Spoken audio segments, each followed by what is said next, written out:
This is such a scuffed presentation, but basically, I've been reading these three webtoons, and I just really want to rant about them really quickly.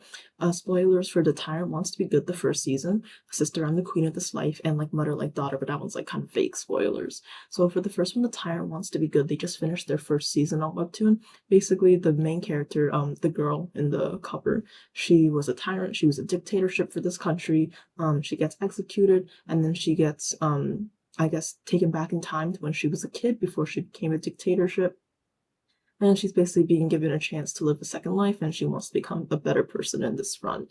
I'd say roughly the first season for me was like an 8.5 out of 10.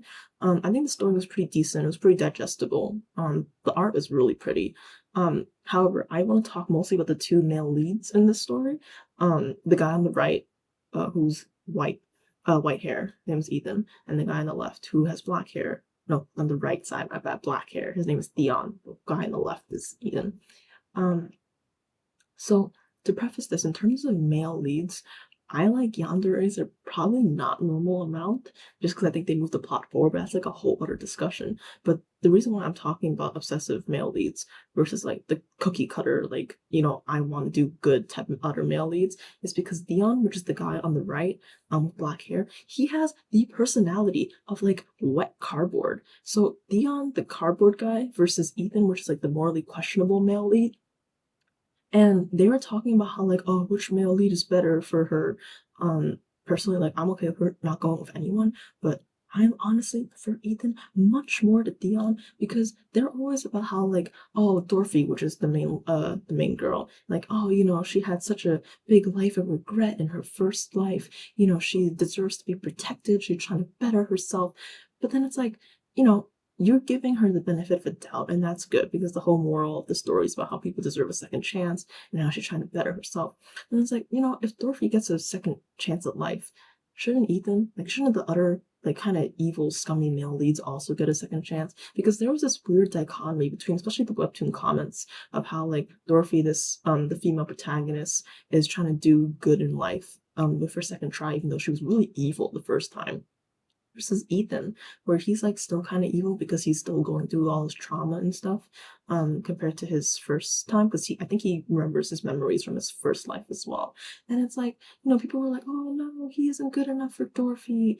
Dorothy is this innocent person that's trying to better herself. And I was like, girl, they were both dictatorships. Like, I know that Ethan like really influenced her and was like kind of like her secondhand man, really influenced how she ruled and like led to all the assassinations and executions of all the nobles. But like, she was still a dictator.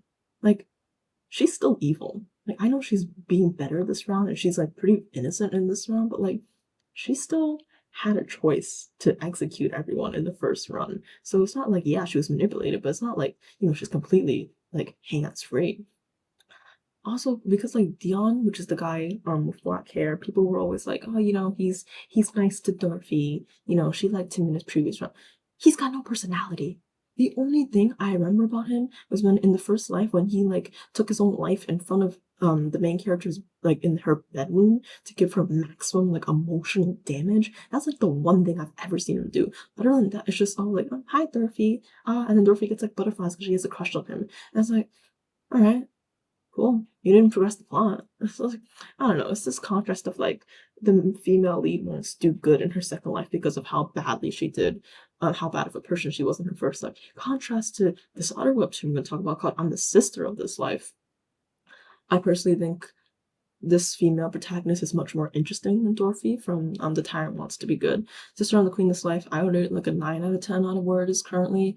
I'm personally not the biggest fan of the focus on like almost all revenge in the later chapters because I feel like the beginning was kind of a good mix between learning about the different family members while going with the revenge versus this one, which is more like the later chapters, like pretty much all revenge.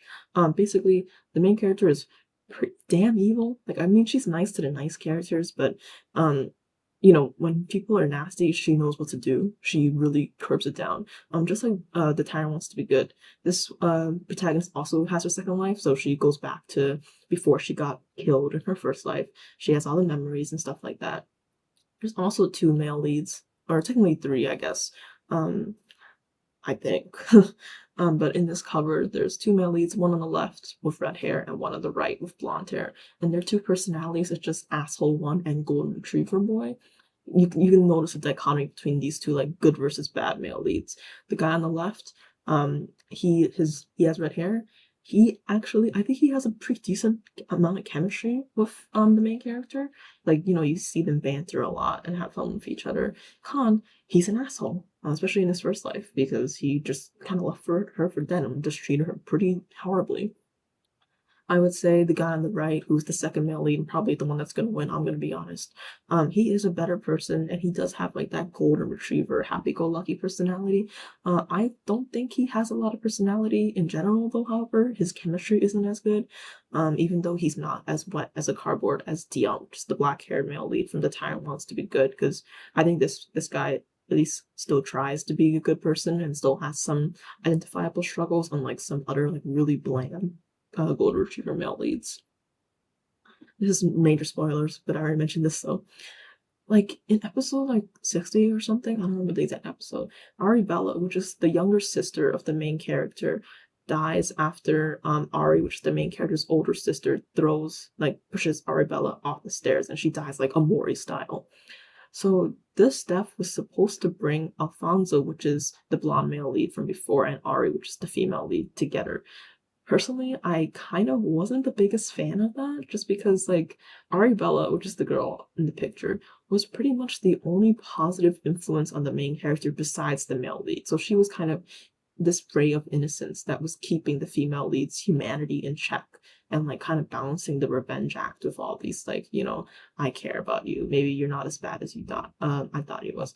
Also, there's this whole thing of, like, the female lead can't exact like complete revenge on all her family members because there's something called the golden rule where she can't do anything like super drastic in her second life or also like tip the balance of good and evil or whatever. Um but then like by having Aribella, which is her younger sister, die, it kind of justifies her the main character kind of like going ham and like going crazy on taking revenge on everyone else.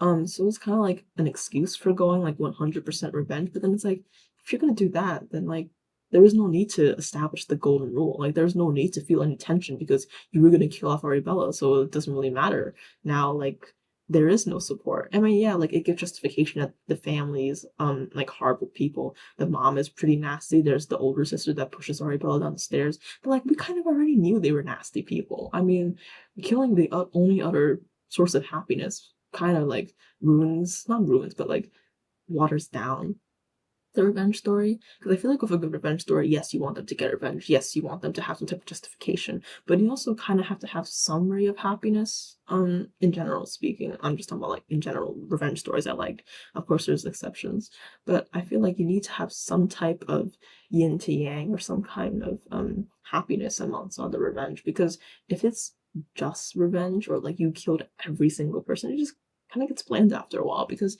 you root for the revenge, but after the revenge is over, it's like, what is there to live for? All right, this one is still ongoing. I don't think there's any crazy dudes. There are a lot of crazy women in this one. I want the best for the main character. I feel so bad for her. She's in this like I don't know what the plot twist of this story is, but it feels like a borderline like abusive relationship where it's very likely her mom, which is the picture on the bottom, killed her brother. And is basically very controlling of what school she goes to, who her friends are, stuff like that. Many of you have read the Bastard webtoon. It's similar to that with like the dynamic of like this absolutely insane parent and the child trying to survive. Personally, I like this one more because I think the protagonist here is trying to look like really damn hard to try to escape her mom, and honestly, I'm rooting for her really badly. Um, I also think the mom's design of how you can't really see her face like realistically because her skin is all like weird static is super cool. Um, yeah. I don't know how much to say about it. 9.5 out of 10. It's great tension. It's just it is truly the definition of gifted kid burnout, the webtoon. Yeah, that's pretty much it for these webtoons. Bye, I guess.